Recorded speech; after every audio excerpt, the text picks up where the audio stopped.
So here we are working on the front end of the 1993 kx500, and what's going on is my old rim, it just kind of seen its better days. It's been rough, had a couple rough life and rough run-ins too, if you watch the rest of the videos. But what happens is I can't tune these. They're still stuck on there. I've tried to loosen them up, ended up stripping a couple. So I just went ahead and got myself a new tire and rim.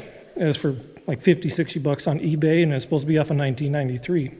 Well, when I got it, this right here is my old axle, and this right here is my the axle to the new tire. Well, did a little bit of research. In 1994, the Kawasaki actually changed the size of the kx500 front axle from the size here up to this size. And I mean, it's quite the drastic difference on here. So they went from about 16, 17 millimeter axle all the way up to a almost nearly 20 millimeter axle.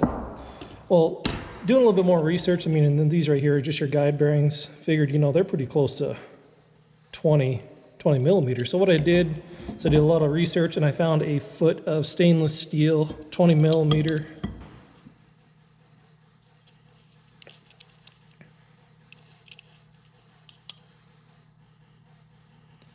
outside diameter with a 2 millimeter wall. So I'm going to go ahead and drill out the center with a 17 millimeter drill bit. But the problem is that 20 millimeter steel tube, it just won't fit in there. It's just a hair too tight. I tried tapping it in, ended up getting stuck, so I pounded it out from the other side. So what I'm going to do is I'm going to go ahead and stick this on the lathe, and I'll show you how to do that. And I'm just going to take off about about 2 millimeters. So I'm actually going to take off about 1 millimeter. And then since you're dealing with something circumference or cylinder or round, it's going to end up equaling 2 millimeters. Because anytime you take off 1 millimeter from one side, you're actually taking off a total of 2 millimeters. I know it's a little complicated, but that's kind of the way you got to think about this. So the diameter of this, as we looked at, is 20.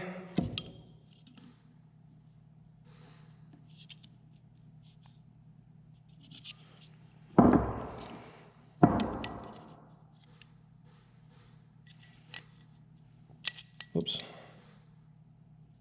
So we're going to take off just a little bit, and I'd check it with a little bit better. This is just a cheap pick spur, but it is very pretty accurate. So we're going to take off just a little bit right there on the lathe. So first things first, what we're going to do, we're going to take some layout fluid. I know this stuff is red. I don't know if it's just old or what. Put a little bit on there.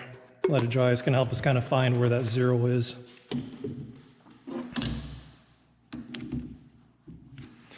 Make sure that's tight. Come over here, get this in place. And I'm going to just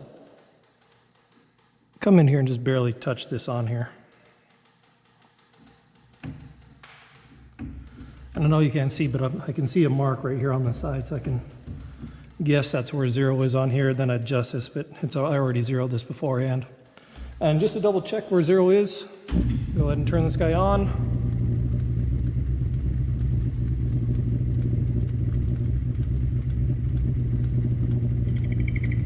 And you can hear it just barely touches right when it's at zero on my gauge here. So what I'm going to do now is, now that I'm at zero,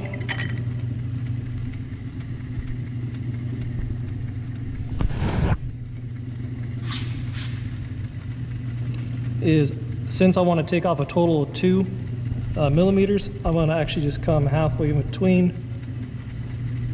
and take off a total of 1, which will, or take it off a 1 inch on the radius, and they'll equal a total of 2 on the radius.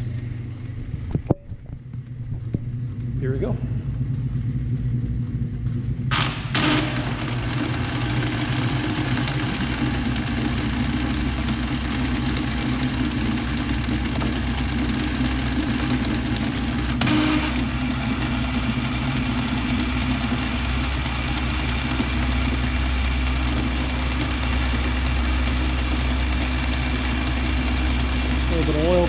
routing fluid.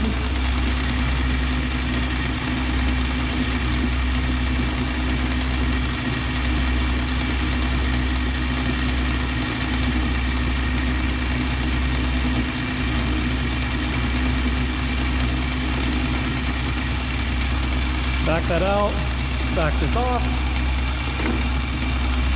I'm gonna take a little piece of emery cloth here, clean up that burr on the end, being very careful of obvious spinning parts here.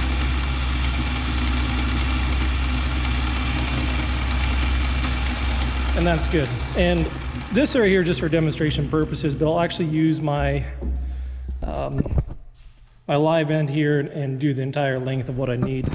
This is just my steel test piece, still 20 millimeter outside diameter, just to make sure I have everything tuned up and set up properly. So now, let's go over and see if this fits, and it should. Okay, so here is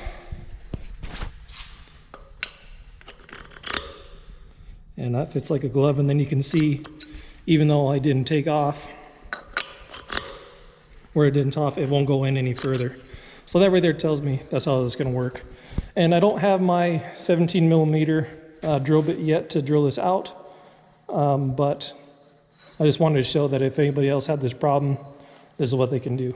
A nice thing about this setup is making a sleeve for the old axle is now you can go back and forth between, I think, 1986 to 1993 front rim, all the way up from 94 to 2002 front hubs and rims without any expensive modifications.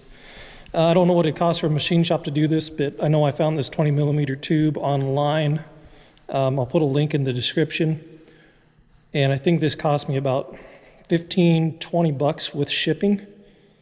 And then I bought a 17 millimeter drill bit for like 15 bucks off of eBay, and I'll drill that out at my home with my drill press. But there you have it. I hope this helps someone out.